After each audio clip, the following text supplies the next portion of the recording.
Y'all, it is so easy to have low self-esteem and lack confidence, especially when you grew up in narcissistic family dynamics, or when you was in a narcissistic narcissistic relationship, and they've gaslit you so much.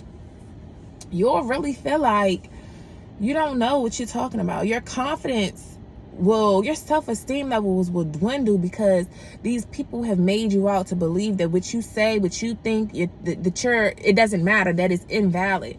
And I realize, like, a lot of us do that. Somebody else will see our greatness in us, but we don't even see it in us. Somebody else will see that you're so beautiful, but you don't even see that you're beautiful because you've been kicked down with other people's words, with those demonic thoughts and opinions from other people. And now you're taking it on, and now you don't feel confident and good enough in yourself to show up and really walk within your calling and walk within your greatness and walk and illuminate your light because what these other people have said to you.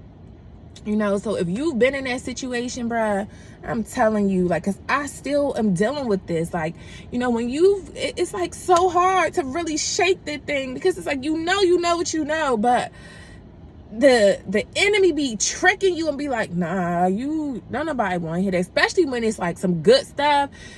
People need to hear what you got to say. That they need to hear this, but you feeling like, they don't, like, I don't really know. Maybe I shouldn't post that, or maybe I don't know.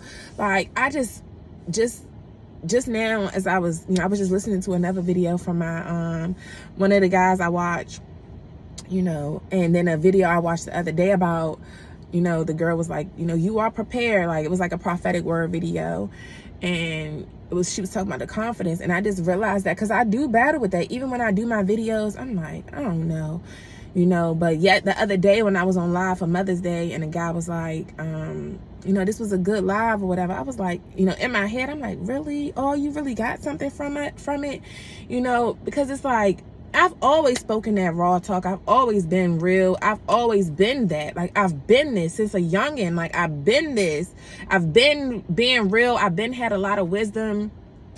Even my mom have told me, as much as, like, she'll try to invalidate some things, she's told me, several times, like, you're very wise, Tania. For your age, you're very wise, And I was in my earlier 20s, and, I'm about to be 30 this year. So it's like, what the heck? Is that somebody's dog, or is that a coyote? Okay, that's his dog. Because it was a coyote out here the other day. And that's how I knew that was nothing but God. Because I walked up on that thing, and he was staring.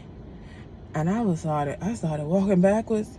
But he just went on the other way. I was like, thank you, God. God was not about to let him get me. But it's coyotes out here in Texas. Like, but anyways, and you'll feel, and I just so many, because people always come to me for advice. Like, even my exes, the same ones who try to gaslight me, make me feel like I don't know what I'm talking about, make me feel like, that's what they do. They gaslight you. These narcissists, they make you, because when you speaking that raw talk and when you telling the truth to them, they don't want to really hear that because they believe in their own lies in the first place. And a lot of times they know what's really up, but because they're ego driven, and their ego wants to make them feel like they're better than who they are, and that they're not that person that they really are, like, because they put on that mask. That ego is like the mask for who they really are. So they'll start to convince you that you don't know what you're talking about, and that. So it's just like a pattern of this. That's true mental abuse thing. It really F you up in life. Getting mentally abused is so crucial and critical to your development, because you'll take on those thoughts forever. And as long as you feel like you're not good enough, as long as you feel a lack of confidence and have low self-esteem, people will always be able to play with you. People will always be. It don't matter if it's in a relationship, if it's when you just going to the stores, because I'm telling you, it's everybody in life. When you have that low self-esteem, you'll never be able to stand up for yourself. You'll never be able to really fight for what's really yours. You'll never be able to feel like you can negotiate things, because you feel like you have to just take what's given to you, no matter how low quality it is. You just take it. Even I don't even know, like, I'm getting on this because I just feel like, with homeless people, y'all know I was in a homeless shelter. So it was like, I know by being in that, I know this, like, I know the reason I went homeless, it literally had nothing to do with me per se and what I've done and being punished for the things I've done. Yes, it was a humbling experience, and it had to teach me things. It had to teach me a lot of things, especially when it comes to who I am, to get to know myself. It was my identity that I had to really know who I was, because other people seen the greatness in me, but I didn't always see that in me. But I knew something was good about me because people always come to me. Random people in the stores will come to me for help. They'll come to me thinking I work there, or even like, you know, they just, like, if they don't have a phone or something, they just choose me. Like, out of all the people in the store, you want to come to me. You want to come to me. But I know it's good because God will lead them to me, because he know I'm his servant, and he know I'm going to do, I'm here for humanity. I want to better humanity. I want people to feel loved. Like, I really do want that. But what I was getting ready to say about the homeless thing is because just because people homeless, like, this is why I really do want to get right. Like, my whole purpose for really wanting success, I really do want to help out so many people, like, you know, because I just see how people treat homeless people. Like, they'll treat you like you less than because of your circumstance, when they don't even really know what happened, and they don't even understand that they a paycheck away from being in your position. People don't really understand until they in it. All them people who be like, it can never be me and all of this, God will humble you, and you will be in that very position as that other person. So don't you ever say what won't be you, what can't be you, because baby, them tables will turn instantly. Very quickly, they will turn. And what I notice, they'll feed you anything just because you homeless. They'll feel like you're not worthy of great meals. That's why I want to cook like some good stuff and go pass it out. I'm gonna go down West Transfer Center. I know a lot of people be down there, even near where we be going to the park at. I be seeing some homeless people up there lately and stuff. So it's like, I really do want to like make some platters and stuff, and like some good food. Like, they deserve to eat good too. They don't deserve to eat BS. They don't deserve to get this watered down food and nasty food and have these dry entrees. They don't deserve to get old expired canned goods sent to them. Like, I believe I can go all into that, but that's why, you know, I really want to start like my own charity and stuff like that, because I really want to give people quality. These kids, they deserve to, just because they homeless in a homeless shelter, that don't mean that they have to go to school with rinky-dink shoes on, just looking like they homeless. Like, you know, that's why I was big for me. Like, for me, I looked homeless because of what I was used to, but to other people, like, they couldn't tell me and my kids were just homeless, because my kids' hair was still done. Like, one thing about it, if I had to, whatever I had to do, I was gonna make sure my kids still look presentable as much as they can. Yeah, they was wearing one pair of shoes, and they might get old, but as soon as I did get some money, okay, let me freshen them and get them another pair of shoes. They might have to wear this one pair of shoes for a whole month, whole 2 months, whole 6 months, but they're gonna at least get try to get them something cleaned up. Like, you know, I don't believe in just letting them walk around look like a product of their situation. You know, but a lot of people will make you believe that you're not good enough for certain things, and you'll hold on to that. And it really, like, when I tell you, because I'm living this, I'm like, you know, I'm on my road to building my confidence still, like, especially with walking into my purpose, like feeling like I can speak, you know, because I, you know, feel like I have speech impediment too, because I talk fast. Sometimes I stumble over my words. Sometimes, you know, my slang but it's like, at the end of the day, God chose me. So it's like, I got to just show up as me. I don't have to conform to what they say a public speaker should be. You know, over time, God will keep grooming me and developing me. If he see it fit for me to start speaking a certain way, he's gonna put the words in my mouth. He's going to literally correct all the flaws. He's gonna do that. But just like he did Moses, he qualified Moses. Moses didn't feel like he was qualified because of his speech impediment, but God said, you are. I'm choosing you right where you are, right as you are, with whatever delinquency that you have. I'm choosing you. And we have to understand that. But it's hard, because when you've been beat down, and when you've been told you're not good enough, when you told you too this, you too that, you know, when you've been told that thing, it do play on your mind. But I'm here to tell y'all, don't let those toxic, negative thoughts of the enemy Don't let with these naysayers, these pawns of Satan, don't let his children, don't let him or his children, his demon seeds, don't let them trick you out your spot because you hear them voices that they used to say in your head, them voices in your head that they used to say about you. Like, we really got to learn to be confident in ourselves and be audacious and just know that we can do it. Like, God chose you. He's directing you for that reason. He got you, you know. But I see in myself how I do that sometimes. I'm like, dang, you really like this. You really got something from it. Like, you know, but even before, my friends have always been like that. Like, that's why I was the go-to person. My best friend, she would be like, when they come to certain stuff, I gotta come to you. Like, can't even go to nobody else. She wouldn't go to her sister. She's like, I gotta come to you. Like, so now that I know that this is like my purpose, to be that same person for the masses that I was trying to be, you know, just for my small, you know, intimate people, my friends and my, you know, partners or whatever. And it's about being brave. I know I have the knowledge. I know I have the experience. I know I have the wisdom. But sometimes just like, you don't have this, you don't have that, because people make you feel like to be listened to, you need to have accomplished certain things. You need to look a certain way.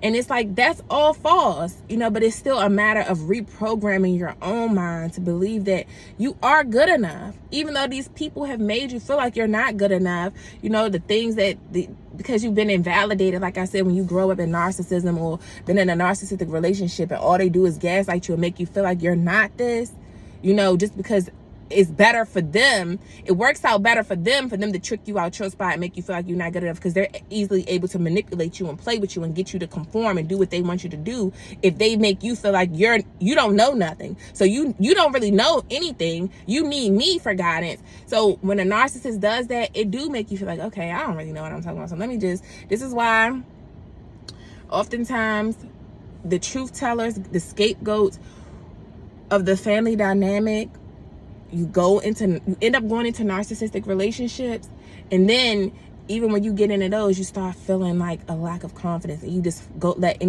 anything. You go for anything just to be accepted, just to be loved, because oftentimes when you was in that narcissistic family dynamic, that's what they wanted you to do anyway. They wanted you to just go with their flow. So don't speak up. Don't be you. Don't be vocal. Don't they want you to put your blinders on and not see the real of what's going on, because it works out in the best interest for them.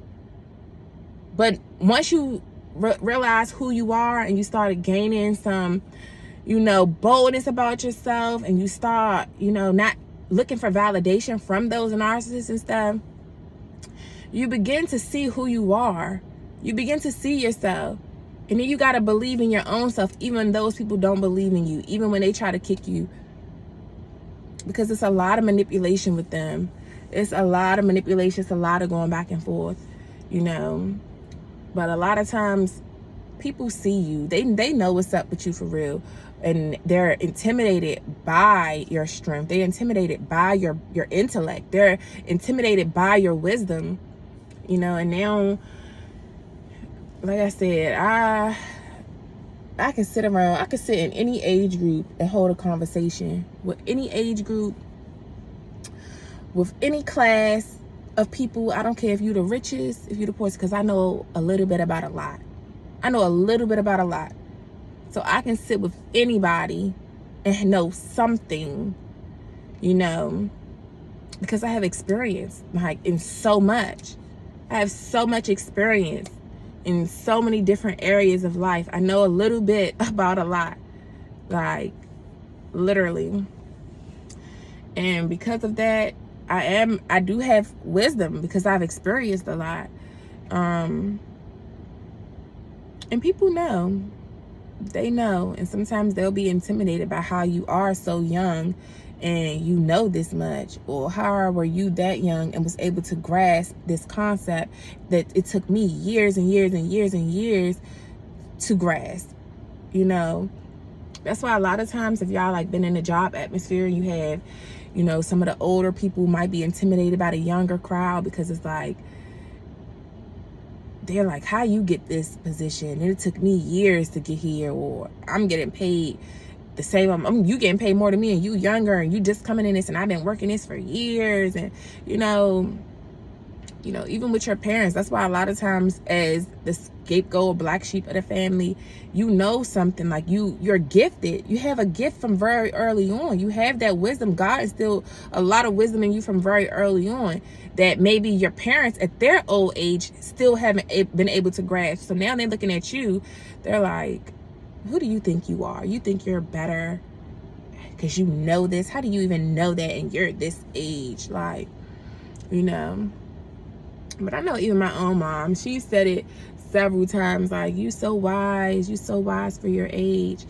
Like, I do have an old soul, and one thing about me, it don't take me, I learn my lessons, because it's just certain cycles that I don't like to keep repeating, and I don't like BS, I don't like drama, I don't like a lot of stuff. So because I'm about peace, and I have a very low tolerance for BS, it's not going to take me a long time to learn certain lessons.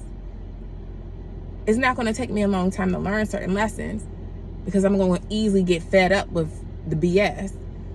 So, no, it wasn't hard for me to learn how to let go of toxic relationships. I don't care what society says about none of that stuff.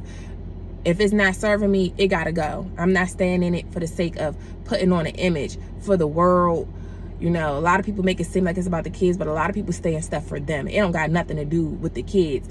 And if it do, it's because you might not be able to provide like you think you could provide for your kids without the other person, or you might need the other person to babysit and all of the things you think you need the other person for the kids. But it don't necessarily be about the kids, because if it was really about the kids, y'all would care about the mental state of the kids. And most people don't care about the mental state of their kids, because if that was the case, it wouldn't be so many kids now turned adults that's mentally messed up, even when they grew up in these two-parent households, even when they grew up with rich parents. None of that stuff matters. None of that stuff matters. It's the mental state. Checking on your kids' mental state. That's why if you get a child, like, you can go to a school right now. Go to a school right now and say, okay, do a poll of the mental state of the kids. You'll see that it don't matter if it's two-parent household, one-parent household. These kids still be going through mental battles, no matter how many parents live in the house. So that's what they really need to start doing a poll on that. They do this census about all this BS about how many people live in the house, and if it's a man and a woman, and what's the race of the man and the woman in the house, to do these BS statistics. Do statistics of the mental state of these children that's in the houses. How about we do that? Do a real poll on that. But let me get out here and go walking, y'all, because I got to chatting a little bit too much, and I'm getting a little bit late, getting behind on my walk. But be bold, y'all. Be courageous, and ask God to help you with your confidence, because it's hard. You'll know that you know something, but because you just be like, I'm not qualified. You really will feel like you're not qualified, but God calls the qualified. God calls the unqualified, and he qualifies them. I ain't saying it right, but God will qualify you. He qualifies the called. So if it's a calling on your life, he's going to groom you and grow you up. He's going to prune you to be where you need to be, to fully walk in your destiny. It don't matter what your past was. It don't matter about the education you think you didn't receive. It don't matter about none of that stuff matters. Your money status, it don't matter. You don't have to have that degree. You don't have to have that certificate. You don't have to have that credit score. You don't have to have that income. You don't have to have all those things that the world say you should have to fully show up as you, to really walk within your purpose. Trust you me. I'm living it. Everything that they say you can't do. If God is for you, who could be against you, baby? So I'll see you on the next video. Deuces.